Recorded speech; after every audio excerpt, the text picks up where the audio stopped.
I'm David. One of our #1 requests that we get is how to tie a bow. And as it's Thanksgiving and I'm at home, I am thinking a lot of you may be wanting to tie bows today, tomorrow, for garland wreaths, outside, inside, maybe even possibly for the tree. So we're just going to do a quick bow tutorial about how to tie. One important thing is make sure that you buy really good quality ribbon. This one is actually double-sided. It's lime green velvet on this side, red velvet on this side, and it has wire that is stitched on the ends. You can see where the lime green stitching goes around the wire, and that holds it in place. So if you shape this ribbon, it's going to stay the way you shaped it. All right.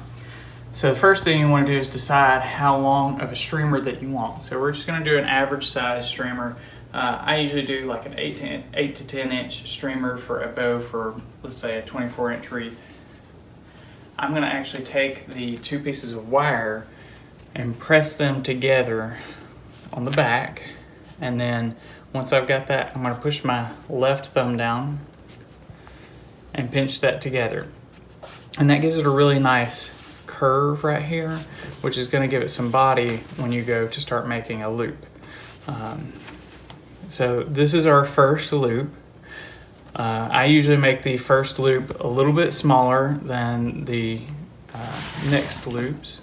And then we're going to tuck this piece of wire underneath the one that we just did, so that when we twist, that twist actually happens underneath where my thumb is pressing all of that together. And then it gets really simple from that point. That's the most important thing. If you can get to that point, all of your subsequent bows after that are going to be much easier, because all we're going to do after that is we're going to twist. So this gives us our first two, and really we're just going to stack loops on top of each other. So don't worry about making sure that it's bow shaped right now. Make sure that your loops are even right now. That's how we measure them. So like I said, the next loops that I make are going to be a little bit longer. So I usually go about an inch longer for the next ones. I tuck that wire in and twist just like I did on the first one. I'm going to kind of judge my size here. Twist. I'm going to make the next two exactly the same as the ones I previously did. Twist again. And then I'm going to make this third one, this fourth loop right here on each side, just a little bit longer. So you can see I've got a shorter two, the next two are the same length, and this one is a little bit longer. And you will see the reason for that just as soon as I am done. Okay, so this is a smallish bow right here, but this is basic. You can keep adding loops to your heart's desire. You can tie the entire roll of ribbon with the same method if you want to. You just make them a little bit longer each time. And we're going to wire this together on top of that spot where we have crushed everything as tight as humanly possible. Tight wire is really important at this point. Okay, so once we've got that done, you can see what we really have is a nice, perfectly even stack. This does not look like a bow at all, right? Well, fortunately for us, all we have to do is bend this, pull this streamer down, and then this is your middle loop. So we're going to fluff those two up. Remember that wire in there is going to help give you that body that you needed.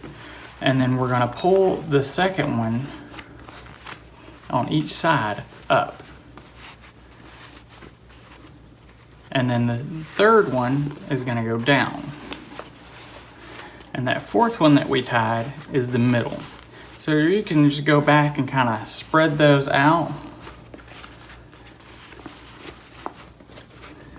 And that's a basic kind of a 3.5 to 4 yard bow we've got going on here. And also remember that when you're buying ribbon, is look if it says feet or yards, because that's a very important difference.